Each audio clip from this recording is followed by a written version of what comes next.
Muy buenas, hermanos. Vamos a seguir con nuestros estudios de la Confesión de Londres 1689. Esta clase es clase número 2.1.9. 2.1.9. El título general de esta clase es Dios, amantísimo. Dios, amantísimo. El título está sacado directamente de la línea 11 de esta edición del segundo capítulo, primer párrafo de la confesión. Dice textualmente la línea 11 que Dios dice es amantísimo. Dios es amantísimo. Por tanto, en esta clase vamos a estudiar la doctrina del amor de Dios. Espero dividir esta lección en dos bloques. El segundo bloque será bastante largo y tendrá varios subpuntos. En primer lugar, hablaremos sobre el amor intratrinitario de Dios. Podéis apuntar como primer punto de hoy el amor intratrinitario de Dios. Y en segundo lugar, estudiaremos el amor extratrinitario de Dios. La diferencia sería que antes de Dios amar su creación, con este amor extratrinitario, un amor que sale de la Trinidad hacia otra entidad, hay un amor intratrinitario, es decir, un amor compartido entre el Padre, el Hijo y el Espíritu Santo. Así que vamos a hablar en primer lugar sobre el amor intratrinitario. Mis comentarios aquí serán breves y luego dedicaremos la mayor parte de la clase a este amor extratrinitario del Señor. ¿Ok? Pues bien, primer punto, el amor intratrinitario. Antes de nosotros pensar en el amor de Dios hacia su creación, hay que meditar en el amor que existe entre los tres miembros de la Santa Trinidad. En la Trinidad, los tres miembros de la bendita Trinidad existían en un estado de amor divino. El Padre siempre ha amado al Hijo. El Hijo siempre ha amado al Padre. Y el Padre y el Hijo siempre han amado al Espíritu Santo. Y el Espíritu siempre ha amado al Padre y al Hijo. Y este amor intratrinitario es posible porque, según 1 de Juan 4, versículos 8 y 16, Dios es amor. En la eternidad, Dios ya amó. No empezó a amar en el día de la creación, ya amó antes de la fundación del mundo, porque hay un Dios trinitario. El Padre siempre ha amado al Hijo, el Hijo siempre ha amado al Padre, etc. Juan 17, versículo 24, habla de este amor como eterno, diciendo, Padre, me has amado desde antes de la fundación del mundo. Aquí el Hijo alude al amor eterno del Padre. El amor que hay en Dios es eterno. El Padre es amor eterno, el Hijo es amor eterno, el Espíritu Santo es amor eterno. Y puesto que el amor, por definición, está orientado hacia el otro, el amor eterno de Dios implica que hay pluralidad en el ser divino. Como bien dice D.A. Carson en su libro sobre la difícil doctrina del amor de Dios, esto no se puede decir de Alá, es decir, el Dios del Islam, porque claro, ¿a quién amaba Alá antes de la creación del mundo? A nadie. Pero gracias a la doctrina de la Trinidad, entendemos que las tres personas de la deidad siempre han caminado juntas en perfecto amor. Y fue a partir de ese amor intratrinitario que todo el cosmos fue creado. Este amor intratrinitario significa que los tres miembros, las tres personas de la Trinidad, se deleitan los unos en los otros y están fundamentalmente interesados en promover la gloria y la honra del otro.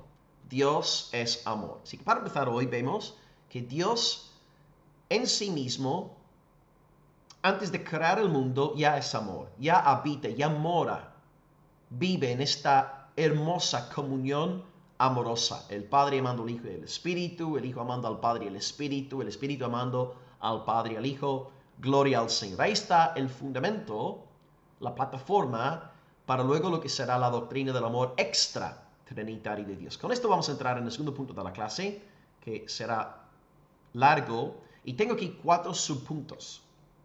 Entonces vamos a dividir este amor extra trinitario de Dios en 4 manifestaciones. En primer lugar, el amor de Dios hacia la creación en general. En segundo lugar, el amor de Dios hacia las criaturas. En tercer lugar, el amor de Dios hacia la humanidad. Y en cuarto lugar, el amor de Dios hacia los elegidos, es decir, hacia los creyentes. Así que repito, estamos en el segundo punto, el amor extra trinitario de Dios, y tenemos aquí 4 puntos. El amor de Dios hacia la creación. 2, el amor de Dios hacia las criaturas. 3, el amor de Dios hacia la humanidad en general. Y número 4, el amor de Dios hacia los elegidos. Bien, primer subpunto, el amor de Dios hacia la creación. En el principio, Dios se deleitó en su creación. De nuevo, una cita de Carson en este libro, La difícil doctrina del amor de Dios. Carson escribe, Dios lo crea todo, y antes de que el pecado haga su aparición, afirma que todo lo que ha hecho es bueno. Esto es producto de un creador que ama. Así es, Dios ama su creación. Según el Salmo 147, versículo 4, Dios cuenta el número de las estrellas. A todas ellas llama por sus nombres. Dios ama, Dios se deleita en lo que Él ha creado. Es por esta razón también que tenemos la esperanza de la renovación del cosmos en el día de Cristo. Romanos 8:21 dice que el cosmos será liberado de su esclavitud actual. Cito las palabras de Pablo, Romanos 8:21, la creación misma será libertada de la esclavitud a la corrupción, a la libertad gloriosa de los hijos de Dios. Gracias al amor de Dios, Él no ha abandonado su creación. Él sigue sosteniendo el universo en el presente, demostrando su gran amor hacia el universo. El futuro de nuestro planeta, pues, será glorioso. El pecado no tendrá la última palabra, sino el amor infinito del Creador. Primer subpunto, Dios ama su creación en general. Segundo subpunto, Dios ama sus criaturas. Así que, en primer lugar, a nivel general, Dios ama la creación, amén. Pero también a nivel concreto, particular, Dios ama a sus criaturas. Y estamos pensando concretamente ahora en el reino animal. En puntos 3 y 4 nos enfocaremos en los seres humanos. El Señor se deleita en la belleza y la gran diversidad del reino animal. Él es quien alimenta a todos los animales. Él, de hecho, se encarga de preparar las nubes, la lluvia y la hierba con el fin de dar de comer a los animales que Él ha creado. Cito Salmo 147, 8 al 9. Dios es quien cubre de nubes los cielos, el que prepara la lluvia para la tierra, el que hace a los montes producir hierba. Él da a la bestia su mantenimiento y a los hijos de los cuervos que claman. Por tanto, Dios aquí está preocupado por sus criaturas. Y según el Salmo, hasta cierto punto, las nubes, la lluvia y la hierba existen para los animales. Dios es amoroso. Dios es muy bueno para con las criaturas. En el último verso del libro de Jonás, Dios reprende al profeta por no haber tenido misericordia de una ciudad con más de 120,000 personas y dice muchos animales. Esto sale en Jonás 4, versículo 11. ¿Ves? Dios no se deleita en la destrucción de los animales. El Salmo 36, versículo 6 dice, oh Señor, al hombre y al animal conservas. Cristo enseña algo parecido en un par de lugares del Evangelio de Mateo. Él dice en Mateo 6, 26, mirad las aves del cielo, que no siembran, ni siegan, ni recogen en graneros, y vuestro Padre Celestial las alimenta. Dios ama a las aves. provee para ellas, les da de comer. Y unos capítulos más adelante, en Mateo 10, versículo 29, el Señor se pregunta, ¿no se venden 2 pajarillos por un cuarto? Con todo, ni uno de ellos cae a tierra sin vuestro Padre. De nuevo, la imagen proyectada aquí es la de un padre interesado en su creación. Dios ama a los pajarillos, ama a las bestias, los animales son su creación. Y ya que es así, el hombre de Dios, el varón de Dios, el siervo de Dios, se preocupa también por su bestia. Proverbios 12, versículo 10 dice, el justo cuida de la vida de su bestia. Un varón de Dios no trata a sus animales con crueldad. Un hombre de Dios, y que tiene el corazón del Señor hasta cierto punto, ama a su bestia, sus bestias, a sus animales. No les trata con crueldad. ¿Cierto? Hay un amor de Dios hacia las criaturas y este amor también está en sus siervos. Así que Dios en primer lugar ama la creación en general, luego 2, ama las criaturas en particular, y ahora en tercer lugar, Dios ama la humanidad. Y cuando digo la humanidad, hablo de la humanidad en general. Ahora, este amor no es un amor salvador, no es un amor salvífico, es un amor general que resalta la bondad de Dios hacia los seres humanos. Hay un amor muy especial de Dios que va dirigido únicamente hacia sus escogidos. No obstante, hay también una especie de amor divino que está relacionado con toda la humanidad. Es una gracia no salvadora, sino común. Y lo que quisiera hacer ahora es nombrar 6 ejemplos de esta gracia común de Dios hacia toda la humanidad. Y aquí podemos ver esa bondad de Dios reflejada, ese amor general del Señor. No es un amor ahora salvador, pero sí es una bondad, una misericordia, un amor de Dios hacia sus enemigos. 6 ejemplos. Y estos 6 ejemplos se aplican a incrédulos. La diferencia entre la gracia común y la gracia salvadora es que la gracia común nos habla de bendiciones que no forman parte de la salvación. ¿Okay? La gracia salvadora nos habla de salvación. La gracia común no. La gracia común habla de bendiciones que Dios nos da que no constituyen la salvación. 6 ejemplos. Ejemplo número 1. Dios restringe el pecado. Dios restringe el pecado. A lo largo de la Escritura vemos cómo Dios frena al ser humano en su entrega a la depravación. Un buen ejemplo aquí sería en Génesis, cuando Dios detuvo al rey Abimelech de tocarle a Sara. Eso es, la mujer de Abraham. Dice Génesis 20, versículo 6, yo te detuve de pecar contra mí. Claro, si no fuera por esta gracia común de Dios, que restringe la maldad de los impíos, este mundo estaría en un estado de caos total. J. Gresham Machen escribe que el Espíritu de Dios, por medio de su gracia común, refrena incluso a los no regenerados. Los refrena de la manifestación plena del poder del mal que los domina. Entonces, este acto de Dios que Él ejecuta, ¿verdad? Él está restringiendo activamente la plena manifestación de la maldad, la corrupción del ser humano. Ese acto de Dios es una muestra de su amor y su bondad hacia la raza humana. Y en este amor también general de Dios, Él levanta a autoridades, instituciones, puestas con el fin de frustrar el avance de la maldad humana. Gracias a Dios por los gobiernos que manifiestan un reflejo de la justicia divina y ponen pegas a muchos malhechores. Así que en primer lugar, la gracia común de Dios se observa en su acto de restringir el pecado de los impíos. Ahí tenéis una manifestación de la gracia común de Dios.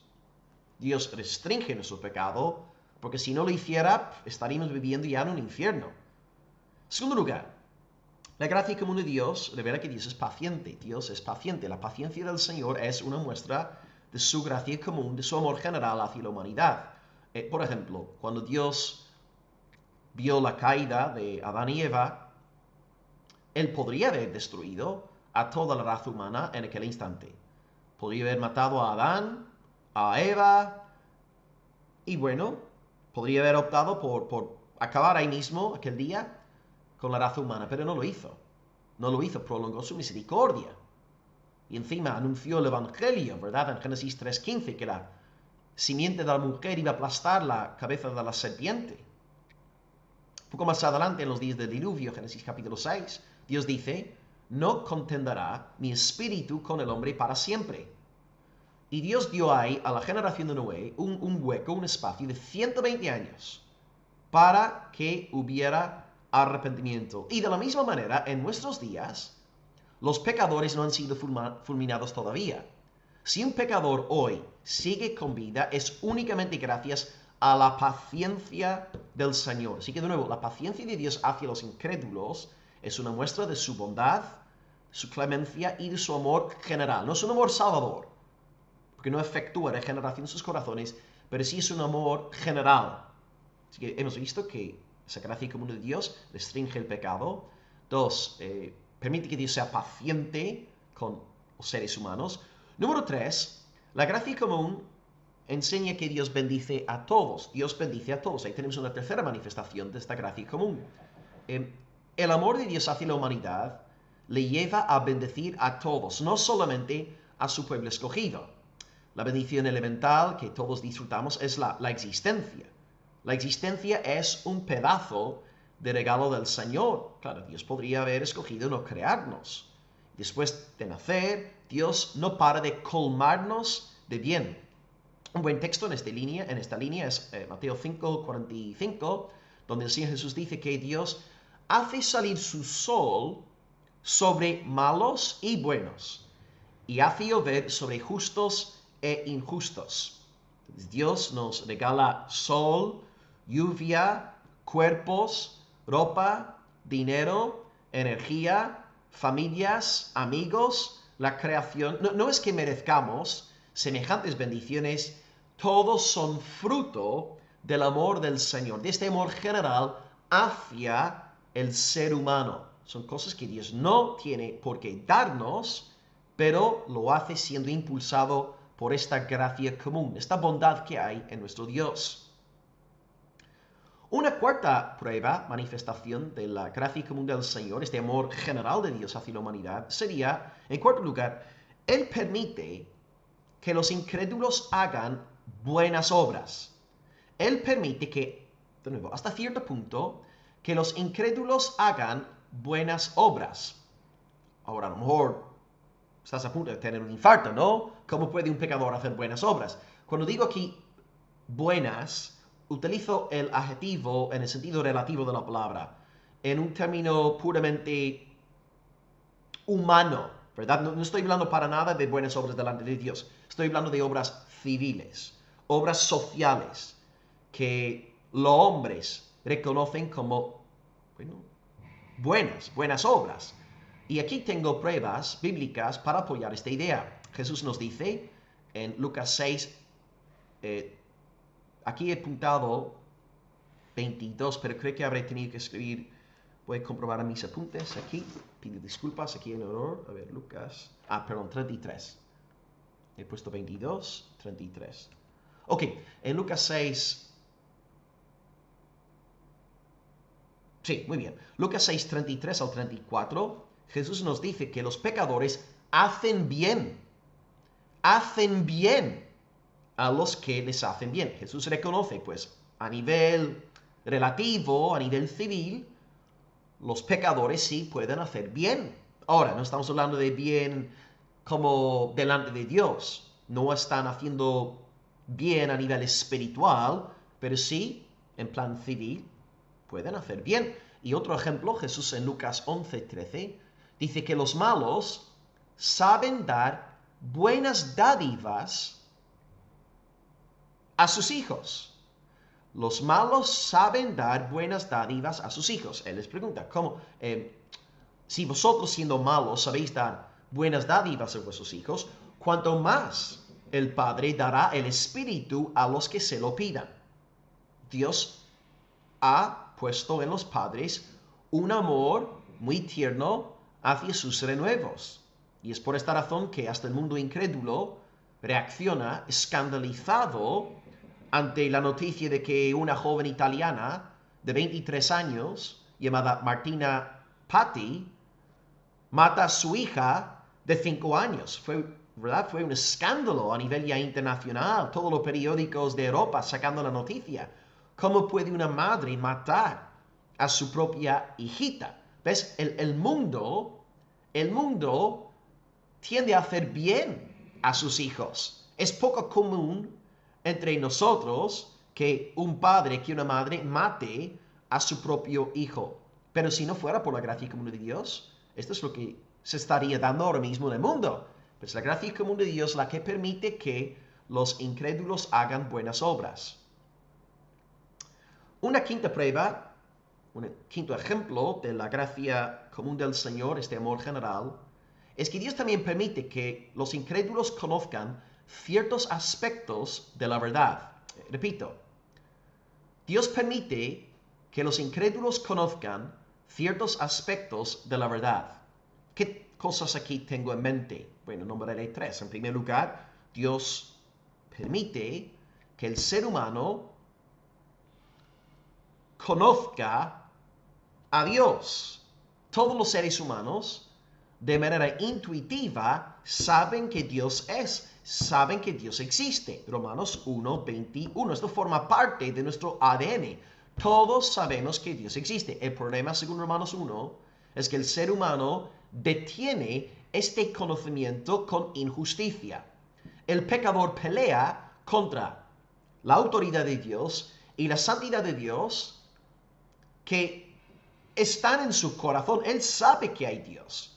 Él sabe que Dios es la autoridad. Él sabe que Dios es santo, pero como el pecador es malévolo, lucha contra este conocimiento y procura enterrar la luz del Señor. Pero Dios ha permitido que todos los hijos de Adán conozcan la realidad de Dios. Todos saben intuitivamente que Dios existe. En segundo lugar, en cuanto a su gracia común, Dios también escribe un código moral en los corazones de todos los hijos de Adán. Los cristianos no somos las únicas personas con conciencia. Hasta los incrédulos tienen conciencia. De ahí el repudio general y condena total a Martina Patti por haber asesinado a su hijita de 5 años en Italia.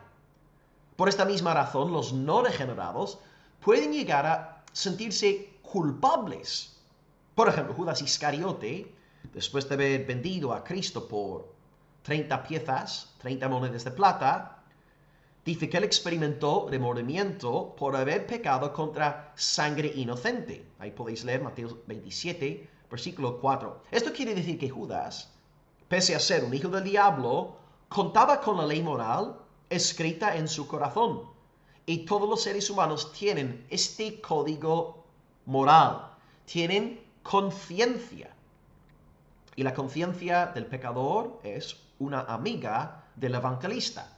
Porque cuando predicamos la palabra de Dios y usamos la ley para demostrar al pecador que está bajo la ira de Dios, que es un malévolo, corrupto, depravado, hijo del diablo, pues la conciencia en el impío testifica de que es así.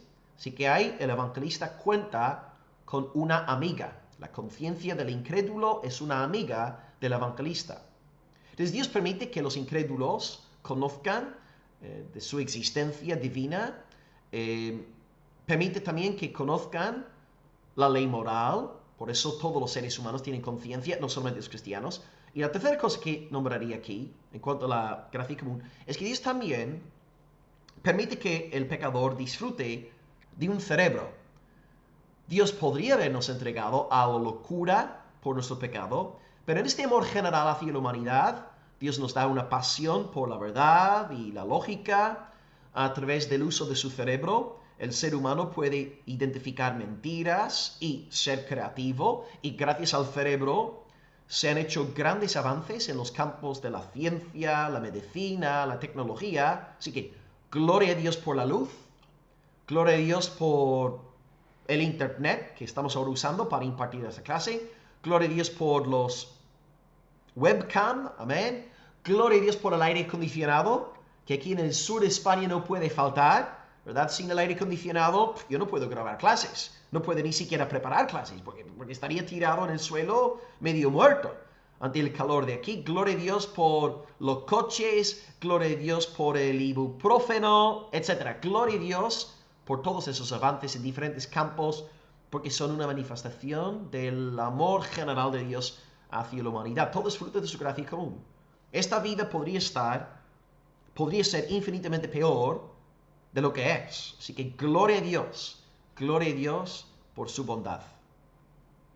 Y en sexto lugar, un sexto ejemplo del amor de Dios hacia toda la humanidad, y ahora la diferencia entre este sexto ejemplo y los previos 5 es que este sexto ejemplo se aplica a un grupo más reducido de la humanidad. Los primeros 5 ejemplos que hemos dado hablan realmente de prácticamente todos los seres humanos. Pero este sexto ejemplo es ya un grupo, está hablando de un grupo más restringido. Sexto punto o sexta señal de esta gracia común es que Dios permite que algunos incrédulos experimenten el poder del Espíritu. Dios permite que algunos incrédulos experimenten el poder del Espíritu. Según la Biblia, es posible que un incrédulo llegue a experimentar algo del poder del Espíritu Santo. En Hebreos 6:4, por ejemplo, donde el autor nos está hablando sobre apóstatas, falsos creyentes, dice que ellos fueron hechos partícipes del Espíritu Santo. Y a primera vista uno podría pensar, wow, era gente salvada que luego perdió la salvación, pero no es así. Experimentaron algo del poder del Espíritu Santo sin llegar a nacer de nuevo. Pongo varios ejemplos. En el Antiguo Testamento podemos pensar en el enemigo del pueblo de Dios llamado Balaam, falso profeta. Su vida sale relatada entre Números 22 y Números 24. Y me imagino que ya conocéis bien a Balaam, pero él tuvo que profetizar maldición sobre el pueblo de Dios, siendo contratado por un tal Balac. Pero Balaam no pudo pronunciar maldición, porque se ve que Dios iba llenando a Balaam del Espíritu Santo, y de hecho llega a estar tan lleno del Espíritu que profetizó sobre la llegada del Mesías. Digo, wow, ¿cómo puede ser? Es que el Señor es increíble. ¿Qué hace un hijo del diablo siendo lleno del Espíritu Santo y profetizando sobre el Mesías? Hermanos, yo he pensado mucho en esto, ¿no? Y la única conclusión a la cual yo he llegado es que Dios es soberano y hace lo que quiere, cuando quiere, como quiere, donde quiere, con quien quiere. Dios es Dios. Y si Dios quería llenar a un varón como Balaam con el Espíritu para que pronuncie bendición sobre el pueblo y para que anuncie la venida del Mesías, pues aleluya al Señor. Él puede hacer lo que sea. Gloria al nombre de Dios. Otro buen ejemplo es el malvado rey Saúl, otro siervo de las tinieblas. Y la palabra de Dios dice en 1 Samuel 10, del 10 al 11, que él también profetizó por el poder del Espíritu Santo del Señor. Así que Dios puede permitir que los incrédulos experimenten los poderes del siglo venidero. No es que hayan nacido de nuevo, pero experimentan el poder del Señor. Creo que en el Nuevo Testamento podemos volver a pensar en Judas Iscariote, un hombre a quien antes hemos nombrado en esta clase, porque él fue investido de poder y autoridad de Mateo 10 para, entre otras cosas, sanar a los enfermos, echar fuera a los demonios, limpiar a los leprosos, etc. Mateo 10 del 5 al 8. Ahora, Judas Iscariote no era salvo, pero contaba con una medida muy singular del Espíritu de Dios, porque Judas no limpió a los leprosos, él no sanó a los enfermos, fue el Espíritu de Dios obrando por medio de él. Así que Judas Iscariote fue hecho partícipe del Espíritu Santo. No era salvo, pero experimentó el poder del Espíritu. Y ahora, cuando pensamos en nuestros días, los incrédulos que están con nosotros en nuestras congregaciones, también, hasta cierta medida, están siendo hechos partícipes del Espíritu Santo. Porque domingo tras domingo, cuando nos reunimos como iglesia para alabar a Dios, el Espíritu se mueve de una forma muy peculiar. Él se mueve en la congregación a través de la predicación de la palabra, a través de la celebración de las ordenanzas, a través de las oraciones congregacionales y la comunión de los santos. El Espíritu Santo sopla de una manera intensa cuando la iglesia se reúne en obediencia al Señor. Se mueve de una manera que no lo hace entre semana cuando estamos a solas en casa, ¿cierto?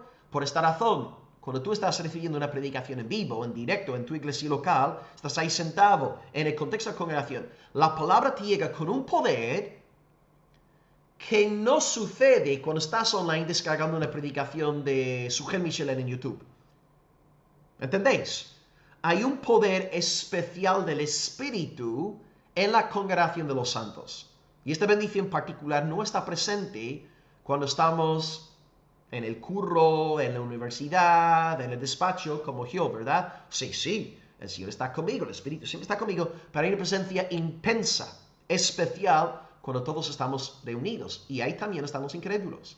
Están siendo expuestos a los poderes del siglo venidero. No quiere decir que hayan nacido de nuevo, no quiere decir que vayan al cielo, no quiere decir que sean hijos de Dios, pero sí están experimentando los poderes del siglo venidero. Y esto también es un fruto de la gracia común, el amor general de Dios hacia la humanidad. En suma, para cerrar este tercer punto sobre el amor extratrinitario de Dios, hemos visto 6 señales del amor general de Dios hacia la humanidad.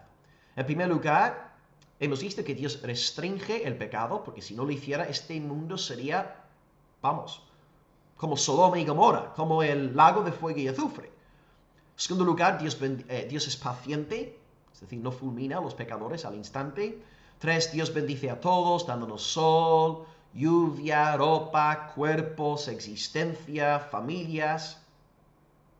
4, Dios permite que los incrédulos hagan buenas obras. Por eso los padres hacen bien a sus hijos. Y el mundo reacciona escandalizado ante el asesinato de un hijo por parte de su madre, que antes citamos el ejemplo de Italia. 5, Dios permite que los incrédulos conozcan ciertos aspectos de la verdad. Por ejemplo, todos los incrédulos saben que Dios existe, todos los incrédulos tienen conciencia y todos los incrédulos tienen cerebro. Pueden usar la lógica, la razón, la creatividad de la mente para que haya avances en los campos antes nombrados, la ciencia, tecnología.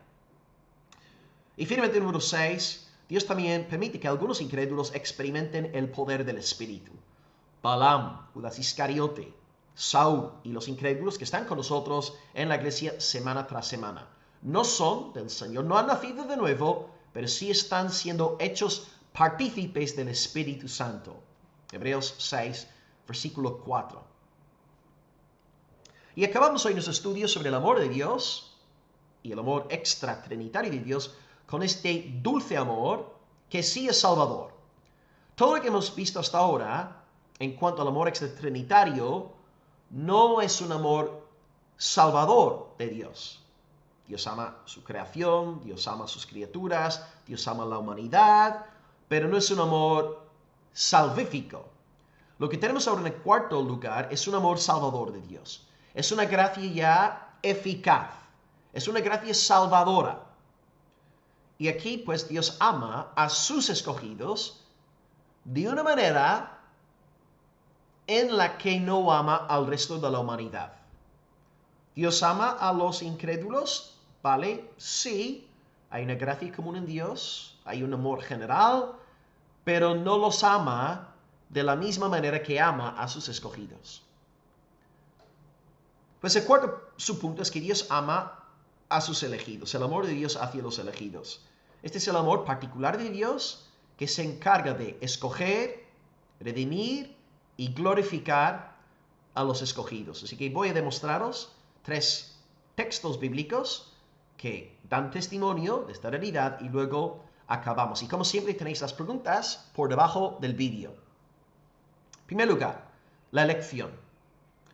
Bueno, el texto clásico aquí es Efesios 1, 4, 5. Efesios 1, 4 5, donde Pablo dice que Dios nos escogió en Cristo antes de la fundación del mundo para que fuésemos santos y sin mancha delante de Él, en amor habiéndonos predestinado para ser adoptados hijos suyos por medio de Jesucristo según el puro afecto de su voluntad. Entonces, Pablo explica que la base de la elección, la base de la predestinación de Dios es su amor. No es nuestro mérito, porque Pablo ahí aclara que Dios nos escoge para que seamos santos.